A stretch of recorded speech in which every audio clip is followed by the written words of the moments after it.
dekat padamu, itu rinduku.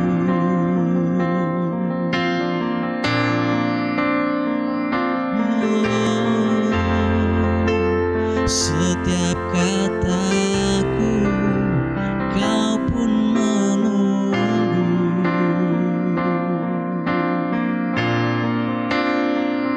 Tak kusangka ku temukan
Haleluya, haleluya. Salam sejahtera dalam kasih Tuhan Yesus Kristus. Salam sehat senantiasa di dalam Tuhan. Malam hari ini kita akan lanjutkan lagi pelajaran Daniel. Dan saya Pendeta Markus Sugiarto mengucapkan selamat malam buat seluruh jemaat GBDI Sukadamai dan kepada saudara-saudara yang mengikuti program ini. Kiranya kita semakin bertambah-tambah di dalam kebenaran firman, karena kita tahu Tuhan Allah Roh Kudus, Dia akan terus memberikan pencerahan-pencerahan buat kita sebagai orang-orang yang selalu rindu, yang ingin untuk diisi dengan kebenaran firman Tuhan. Baiklah, kita akan mulai dengan doa. Saya akan berdoa buat kita. Bapa di sorga, Bapa yang kami puji dan sembah di dalam nama Tuhan Yesus Kristus. Kami tahu Tuhan, Engkau adalah sumber kebenaran firman itu dan Engkau adalah kebenaran itu sendiri. Malam hari ini kami kembali akan belajar dari kitab Daniel. Kiranya Tuhan Allah Roh Kudus akan menolong kami, mengurapi kami, baik pada saat kami membaca dan kami menguraikannya. Kiranya Tuhan pimpin kami diurapi dan semua jemaat yang mendengar juga diurapi, sehingga kami boleh mengerti kebenaran firman-Mu. Kami tahu firman-Mu yang dapat mengubah kehidupan kami, supaya kami boleh tetap hidup di dalam jalan kebenaran-Mu. Terima kasih Tuhan, kami akan mulai di dalam nama Tuhan Yesus Kristus. Haleluya, amin. Baik, pada minggu yang lalu kita sudah sampai kepada kita sudah akhiri Fatsal 1. Ya, sedikit saya ulas dalam ayat-ayat yang terakhir bahwa dunia itu selalu menilai dan menguji anak-anak Tuhan. Daniel diuji dan didapati 10 kali lebih cerdas, ya. Dan angka 10 adalah bagi dunia angka penghukuman, tetapi bagi orang yang percaya kepada Tuhan itu bisa Tuhan ubahkan menjadi hari berkat yang berkelimpahan. Dan pada ayat yang terakhir dikatakan bahwa Daniel berada di Babel itu sampai kepada pemerintahan yang baru, yaitu Raja Kores. Ya, pemerintahan boleh berubah-ubah, tetapi eksistensi sebagai anak Tuhan itu harus tetap. Ya, siapapun pemimpinnya, anak Tuhan tetap harus tunduk kepada Allah sebagai pimpinan yang tertinggi. Ya, puji Tuhan. Dan kita pada hari ini kita akan masuk kepada Fatsal yang kedua kitab Daniel. Ya, dalam Fatsal 2 ini bukan hanya dikisahkan tentang mimpi Raja Kafir, tapi juga digambarkan mengenai sketsa atau nubuatan jatuh bangunnya bangsa-bangsa sejak kepemerintahan Raja Babel sampai kepada akhir zaman. Ya. Nubuatan dalam Fatsal ini menjadi dasar untuk memahami arti nubuatan lain di Fatsal-Fatsal berikutnya. Karena itu dalam Fatsal 2 ini menjadi penting buat kita untuk kita mengetahui apa mimpi yang datangnya dari Tuhan itu. Ya, dalam Fatsal 2 ayat 1 sampai kepada ayat yang ke-6, di sana menceritakan tentang mimpi yang datangnya dari Tuhan. Ya, kita akan masuk kepada ayat yang pertama. Ayat itu berkata begini, Fatsal 2, Daniel Fatsal 2 ayat yang pertama. Pada tahun yang kedua pemerintahan Nebukadnezar, bermimpilah Nebukadnezar, karena itu hatinya gelisah dan ia tidak dapat tidur. Ya. Jadi Raja Nebukadnezar adalah raja kafir, dia bermimpi. Ya. Dan kita tahu lewat mimpinya Raja Nebukadnezar ini adalah merupakan awal dari karirnya Daniel di kerajaan itu. Ya, Allah memakai Nebukadnezar melalui mimpi. Kenapa Allah memakai raja kafir ini untuk sebuah mimpi? Mengapa? Ya, Jadi apa tujuan Allah? Kok Allah memakai raja kafir ini bermimpi? Ya. Allah ingin mengungkapkan dirinya kepada penguasa-penguasa kafir, yaitu non-Yahudi, karena Allah mengendalikan semua bangsa. Kita harus ingat, Allah kita, Dia yang mengendalikan semua bangsa. Dia adalah Allah yang mengasihi semua bangsa. Dan Dia adalah Allah yang berencana untuk menebus semua bangsa. Jadi Tuhan bisa pakai siapa saja. Ya. Sejak awal Raja Nebukadnezar telah dipakai sebagai alat Allah untuk menggenapi seluruh yang ditetapkan di dalam kitab Daniel. Ya. Dan saya yakin bahwa mimpi itu bertujuan bagi orang Israel, untuk kepentingan orang Israel sebagai umat-umat Allah. Ya, jadi Tuhan bisa pakai siapa saja untuk menegur kita, untuk menasehati kita. Ya, melalui orang kafir sekalipun Tuhan bisa pakai. Di dalam Fatsal 2 ini Raja Nebukadnezar dia bermimpi. Ya.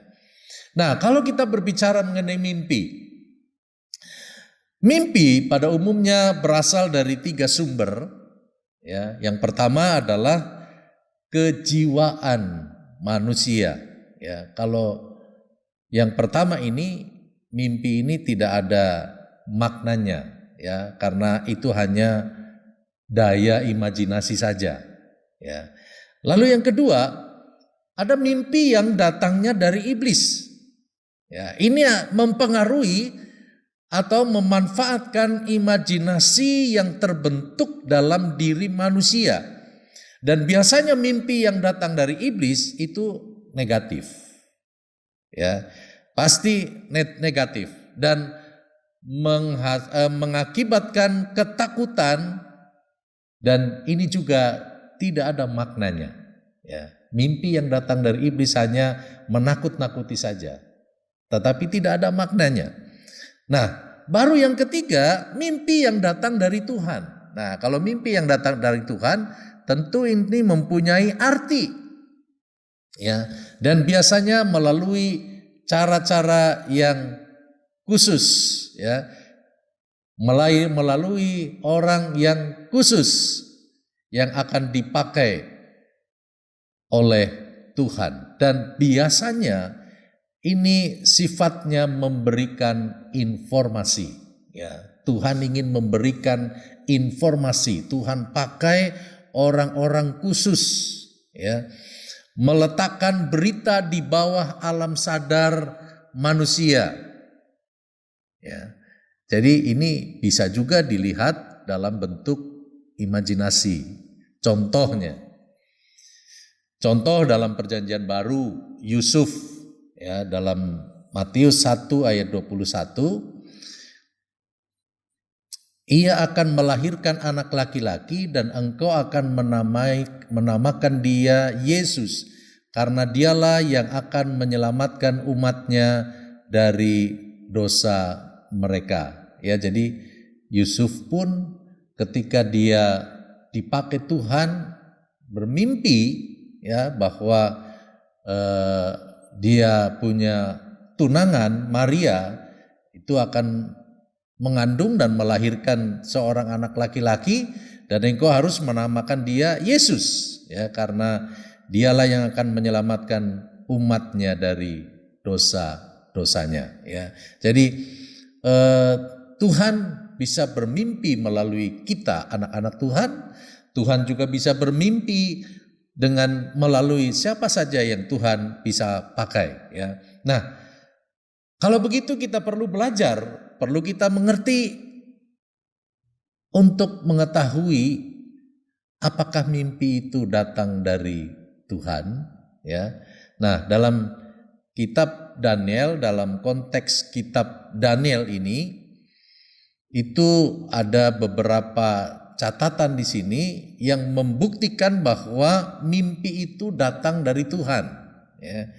Yang pertama, mempengaruhi seluruh kehidupan. dalam pasal 2 ayat yang pertama, ya. Jadi ketika Nebukadnezar dia bermimpi, hatinya gelisah, ya. Artinya mempengaruhi kehidupan daripada Raja Nebukadnezar.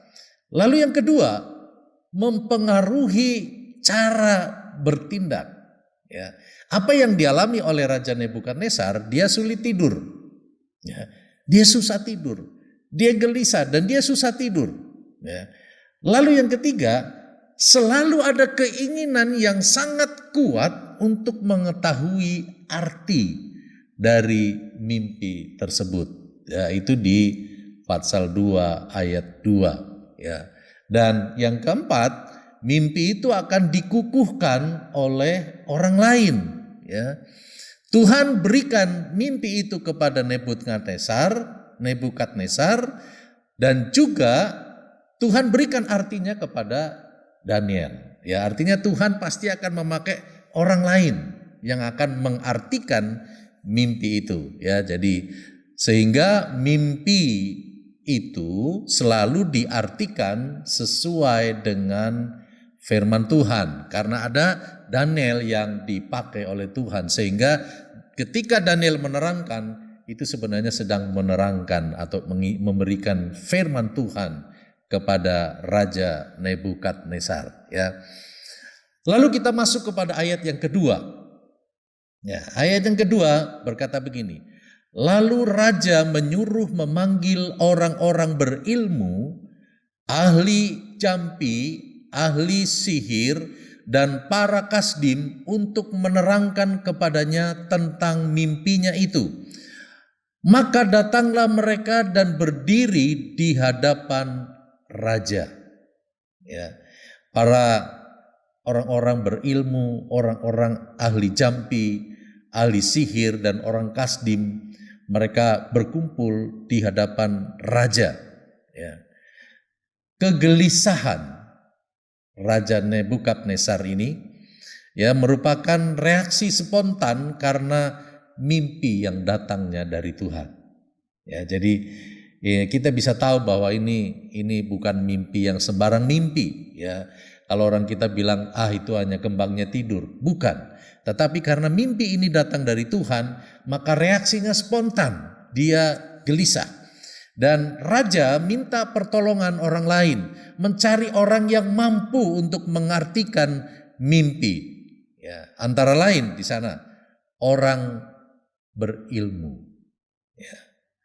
Orang berilmu ini adalah seperti teknokrat, orang ahli, ya.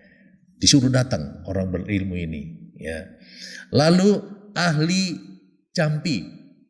Ahli jampi ini kayak astrolog, ya, peramal, orang yang bisa meramal, dipanggil juga untuk mengartikan mimpinya Raja Nebukadnezar, ya. Lalu ahli sihir. Ini paranormal atau dukun, ya, dipanggil juga untuk mengartikan apa mimpinya raja. Lalu yang keempat adalah orang kasdim. Ini berbicara mengenai cendekiawan, pengusaha-pengusaha, orang-orang yang top, orang-orang yang cendekiawan, ya. Nah, biasanya 4 kekuatan ini juga dipakai oleh pemerintah, ya. Merupakan lingkaran lingkaran satu untuk mendukung pemerintah biasanya, ya. Biasanya ini dijadikan ring satu, ya, untuk lingkaran satu untuk mendukung pemerintah. Misalnya contoh pada zaman Firaun, ya, Raja Firaun juga pernah bermimpi dalam Kejadian 41 ayat yang ke-8. Kejadian 41 ayat yang ke-8 berkata begini. Pada waktu pagi gelisahlah hatinya, lalu disuruhnyalah memanggil semua ahli dan semua orang berilmu di Mesir. Firaun menceritakan mimpinya kepada mereka, tetapi seorang pun tidak ada yang dapat mengartikannya kepada mereka. Jadi Raja Firaun juga pakai para ahli, ya, ada orang-orang ahli, ada orang-orang berilmu yang mendampingi raja, ya, menjadi lingkaran satu untuk mendukung kepemerintahan Firaun. Jadi ketika Firaun bermimpi, itu pun dipanggil nih orang-orang yang top-top, orang-orang berilmu, orang-orang yang ahli-ahli, semua para ahli dipanggil untuk mengartikan mimpinya itu. Tetapi sama pengalamannya, tidak ada seorang pun yang dapat mengartikan mimpinya. Ya. Nah, ini akan seru karena nanti sampai kepada Daniel dan seterusnya, dialah yang akan mengartikan mimpinya itu. Ya, kita masuk kepada ayat yang ketiga. Ayat yang ketiga berkata begini, kata raja kepada mereka, aku bermimpi dan hatiku gelisah karena ingin mengetahui mimpi itu.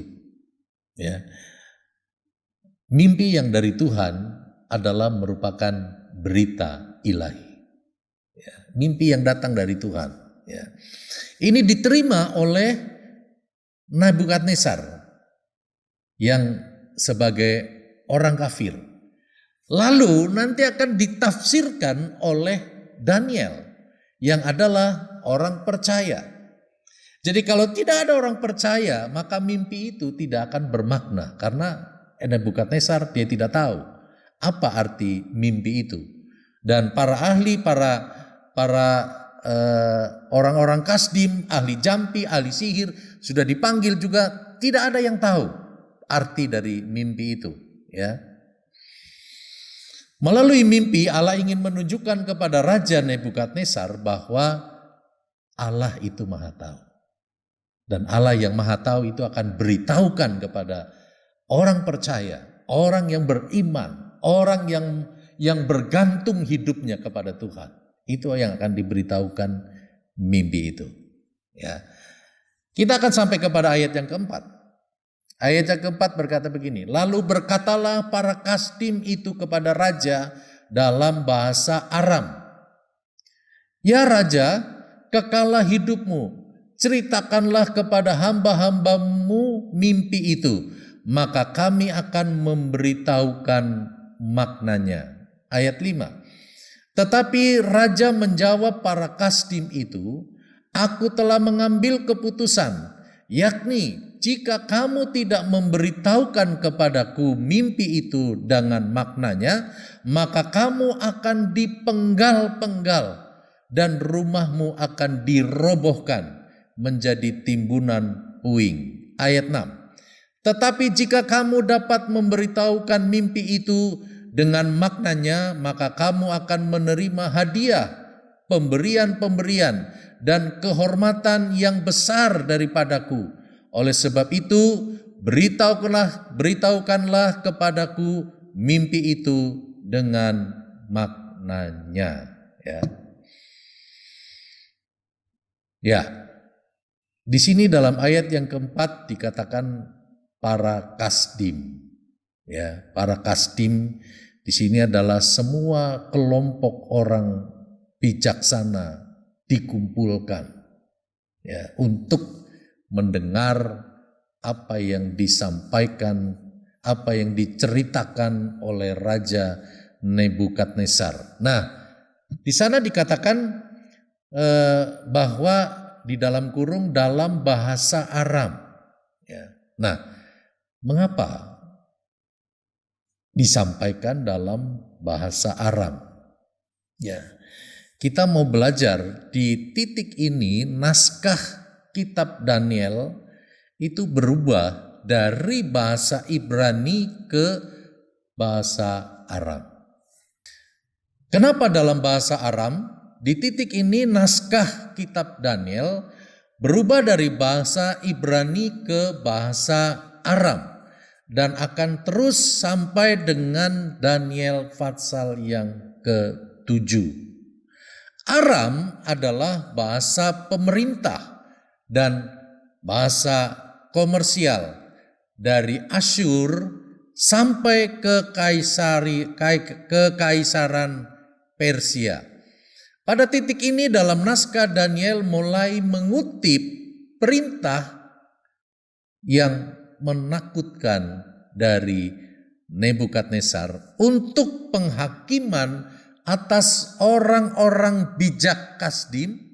Oleh karena itu perubahan ke bahasa Aram itu dianggap yang paling cocok. Ya, jadi ayat 4 sampai kepada ayat yang ke-6 ini membuktikan bahwa Raja Nebukadnezar memiliki otoritas mutlak. Dan ini adalah merupakan tahun kedua pemerintahan Nebukadnezar. Pada Fatsal 1, Nebukadnezar masih berstatus anak raja. Tapi otoritas yang mutlak membuat perkataan dan keputusan raja adalah hukum. Ya, jadi apa yang menjadi perkataan Raja Nebukadnezar itu seperti sebuah keputusan, itu adalah sebuah hukum, ya. Dan isinya seperti ini: jika tidak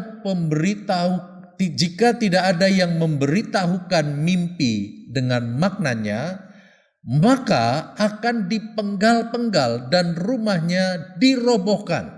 Ya. Jadi mereka dalam keadaan yang akan dibinasakan. Ya, ketika mereka tidak bisa mengartikan mimpi itu alamat binasa buat mereka. Ya. Dan ingat, Raja Nebukadnezar diberi mimpi oleh Tuhan. Ya. Nah, Raja Nebukadnezar akan menguji interpretasi dari orang bijaksana dengan juga menuntut bahwa mereka mengungkapkan isi mimpinya dulu. Ya. Jadi saudara-saudara yang saya kasihi di dalam Tuhan Yesus Kristus, di sini ada Daniel, Sadrak, Mesak, dan Abednego, atau saya singkat dengan Daniel SMA. Ya, Sadrak, Mesak, dan Abednego ini sekarang sedang dalam keadaan bahaya kalau sampai tidak bisa mengartikan mimpi dari Raja Nebukadnezar. Ya, itu betul-betul bahaya karena Raja Nebukadnezar mempunyai otoritas penuh, siapapun. Ya, jadi ketika orang-orang bijaksana, orang-orang pandai, orang-orang ahli, jika dia tidak bisa mengartikan mimpi itu, maka akan dipenggal-penggal, ya, dan rumahnya akan dirobohkan. Ya. Artinya ini sungguh-sungguh bahaya. Ini adalah sebuah ancaman, ya, dan itu pernah terjadi juga dalam kehidupan daripada murid-murid Tuhan. Ya, ketika mereka dalam perjalanan, mereka juga pernah mengalami keadaan yang bahaya, ya, keadaan yang bahaya, bahkan sedang mengarah kepada kebinasaan seolah-olah, ya, karena kondisi, karena keadaan. Ya, di dalam Injil Lukas pasal 8 ayat 22 sampai 24 saya akan bacakan, berbunyi demikian. Pada suatu hari Yesus naik ke dalam perahu bersama-sama dengan murid-muridnya. Dan ia berkata kepada mereka, "Marilah kita bertolak ke seberang danau." Lalu bertolaklah mereka. Dan ketika mereka sedang berlayar, Yesus tertidur. Sekonyong-konyong turunlah taufan ke danau, sehingga perahu itu kemasukan air dan mereka berada dalam bahaya. Ya. Maka datanglah murid-muridnya membangunkan dia, katanya, "Guru, guru, kita binasa." Ia pun bangun lalu menghardik angin dan air yang mengamuk itu. Dan angin dan air itu pun reda dan danau itu menjadi teduh. Ya. Ketika mereka sedang berlayar, ya, turunlah taufan ke danau itu dan itu sangat bahaya, sangat mengancam kehidupan murid-murid. Ya. Walaupun itu diutus oleh Tuhan. Ya. Tetapi dalam perjalanan dia bisa mengalami satu keadaan yang bahaya ketika taufan itu datang. Sampai dia berkata, "Guru, guru, apakah aku akan binasa?" Ya. Jadi kita akan binasa, guru, guru, kita binasa. Ya, jadi mereka sudah dalam ketakutan. Kondisinya sama seperti yang sedang dihadapi oleh Daniel SMA, Sadrak, Mesak, dan Abednego. Ya. Sama berada dalam keadaan bahaya. Apa yang dilakukan oleh murid-murid? Ya, yang dilakukan oleh murid-murid adalah yang pertama dia datang kepada Yesus. Dia datang kepada alamat yang tepat. Dia datang kepada orang yang tepat. Karena Yesus Maha Tahu. Dia yang menguasai alam ini. Ya, dia datang kepada Yesus dengan sungguh-sungguh. Ya. Ini bicara tentang orang yang dalam kondisi bahaya. Dia datang kepada Tuhan dengan sungguh-sungguh. Ketika dia datang dengan sungguh-sungguh, maka dia menemukan kepercayaan atau iman yang dapat mengenal pribadi Allah. Ya. Dan Allah akan melakukan yang kita percayai. Ya, kalau kita tidak ragu kepada Tuhan, kita percaya kepada Tuhan bahwa Tuhan sanggup melakukan perkara yang besar, maka yang kita akan alami adalah sesuai dengan iman kita kepada Tuhan. Ya, murid-murid ini dia datang kepada Tuhan, guru-guru, maka ia bangun dan Yesus menghardik angin dan air yang mengamuk itu, maka dikatakan angin dan air itu pun reda, danau itu menjadi teduh. Ya. Nah, saudara-saudara, kita akan masuk kepada ayat yang ke-7. Ya. Dalam ayat yang ke-7 sampai kepada ayat yang ke-14 itu berbicara tentang ketidakberdayaan manusia. Ya. Kita akan masuk kepada pembacaan Daniel 2 ayat yang ke-7 berkata begini. Maka mereka menjawab pula, "Silahkan Tuanku Raja menceritakan mimpi itu kepada hamba-hambanya ini. Maka kami akan memberitahukan maknanya." Ya. 4 golongan orang kuat itu memperlihatkan ketidakberdayaan mereka dalam menjelaskan mimpi. Ya. Mereka tidak tahu jalan pikiran Raja Nebukadnezar. Mereka dapat menafsirkan jika Raja menceritakan mimpinya terlebih dahulu. Ya. Katanya ahli, katanya dia ahli sihir, tetapi dia menunggu untuk raja itu menceritakan dulu mimpinya. Ya. Pola pikir Raja Nebukadnezar sederhana. Ya. Bagaimana mungkin mereka tahu apa yang akan datang kalau mereka tidak tahu apa yang terjadi tadi malam? Ya. Jadi raja ini dia berpikir simpel. Saya tanyakan sesuatu yang terjadi tadi malam, kamu tidak tahu, bagaimana kamu mengerti tentang apa yang akan datang? Ya, ini sangat bertolak belakang dengan keimanan kita sebagai orang-orang yang percaya kepada Tuhan. Kita mempercayai Allah kita adalah Alfa dan Omega. Dia yang awal dan dia yang akhir. Ya. Maka kita meyakini bahwa Allah kita dia tahu apa yang terjadi di masa lampau, Apa yang terjadi di masa yang sekarang dan apa yang akan terjadi di masa yang akan datang atau masa depan. Ya. Jadi keterbatasan manusia adalah ketidakterbatasan Allah. Ya, dalam segala segi kehidupan kita perlu orang lain. Ya. Siapa dia? Dia adalah Allah kita yang Maha Tahu. Ya, karena itu menanggapi pertanyaan itu dalam ayat yang ke-8, dan saya akan membaca 8 dan 9, ayat yang ke-8 berkata begini. Jawab raja, aku tahu benar-benar bahwa kamu mencoba mengulur-ulur waktu karena kamu melihat bahwa aku telah mengambil keputusan. Ya. Raja Nebukadnezar menggunakan bahasa, kamu ini sedang mencoba untuk mengulur-ulur waktu. Ya. Ada seorang teolog, dia berkata begini, sebenarnya bukan mengulur waktu, tetapi sebenarnya mereka hanya berusaha menunda saat penghukuman mereka. Ya. Artinya apa?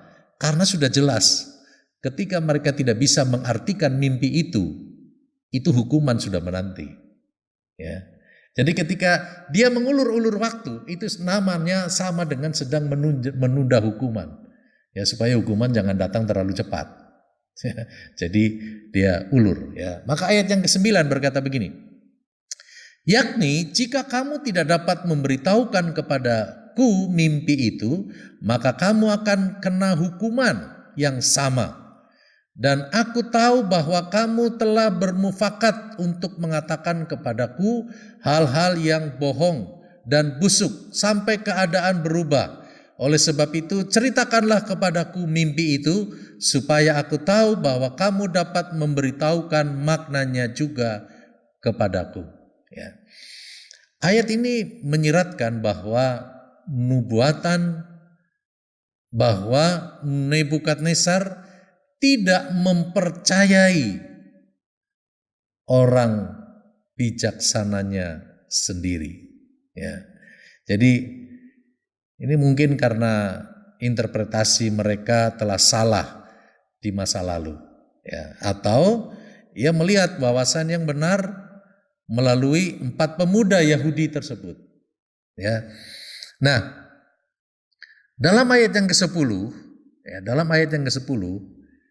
para kasdim itu menjawab raja, tidak ada seorang pun di muka bumi yang dapat memberitahukan apa yang diminta tuanku raja, dan tidak pernah seorang raja bagaimanapun agungnya dan besarnya kuasanya telah meminta hal sedemikian dari seorang berilmu atau seorang ahli jampi atau seorang kasdim. Ya. Para orang kasdim ini dia menjawab, memberikan alasan-alasan. Ya. Ada 3 serangkaian, ya, 3 alibi yang disampaikan oleh para kasdim ini. Yang pertama dia bilang, tidak ada manusia di bumi yang dapat melakukan hal ini. Ya. Orang-orang kasdim ini, orang-orang bijaksana ini, orang-orang ahli ini, dia bilang bahwa tidak ada manusia di bumi yang dapat melakukan hal ini. Lalu yang kedua, tidak ada raja yang pernah menanyakan hal ini dari orang-orang bijak sebelumnya. Jadi seolah-olah Nebukadnezar ini baru raja pertama yang menanyakan tentang mimpi itu. Padahal sebelumnya ada raja-raja yang lain. Ya. Ada Raja Firaun juga mimpi yang sama, dia tanyakan kepada para ahli dan mereka tetap tidak bisa memberitahu. Ya. Dan yang ketiga, para kasdim ini dia menjawab bahwa hanya para dewa yang dapat menjawab pertanyaan ini. Ya, hanya para dewa yang dapat menjawab pertanyaan ini. Nah, saudara-saudara, tentu ini membuat kita penasaran. Ya. Kenapa Tuhan hanya berikan kepada Daniel dan kawan-kawan? Kita belum sampai ke sana, saudara-saudara. Ya. Kita baru sampai kepada orang Kasdim, ya, 4 orang-orang hebat, 4 orang-orang ahli yang sedang berdialog dengan Raja Nebukadnezar, yang sedang tawar-menawar, yang sedang saling memberikan alasan, ya, apakah mereka bisa menafsirkan mimpi itu. Ya. Nah, saudara-saudara, kalau saudara penasaran, kita ikuti pelajaran kitab Daniel minggu depan. Ya, saya akan akhiri dulu malam hari ini dan saya akan tutup di dalam doa. Bapa di sorga, Bapa yang kami puji dan sembah di dalam nama Tuhan Yesus Kristus, kami yakin dan kami percaya Tuhan, segala sesuatu yang Engkau percayakan, yang Engkau pakai untuk menjadi alat-Mu, akan menyampaikan kebenaran, akan menyampaikan isi hati Tuhan, akan menyampaikan rencana-rencana Tuhan bagi orang-orang percaya. Karena itu ya Tuhan, kami tetap meyakini Engkau adalah Allah yang dahsyat. Engkau adalah Allah yang maha tahu. Sementara dewa-dewa yang ada di atas muka bumi ini, mereka tidak tahu sama sekali tentang apa yang menjadi rencana-Mu. Karena itu Tuhan, bawalah kehidupan kami dalam rencana-Mu, supaya hidup kami dapat memuliakan Tuhan. Hidup kami dapat menyatakan kepada dunia ini bahwa firman-Mu adalah kebenaran. Dan Tuhan, pakai juga kehidupan kami untuk kami dapat menjawab apapun yang menjadi pertanyaan dari dunia ini. Terima kasih Tuhan, hikmat-Mu tambah-tambahkan dalam hidup kami. Urapan-Mu tambah-tambahkan dalam hidup kami. Tanamkan kebenaran firman-Mu dalam hidup kami. Terima kasih, kami mengucap syukur buat pendalaman Alkitab malam hari ini. Dalam nama Tuhan Yesus Kristus. Haleluya. Amin.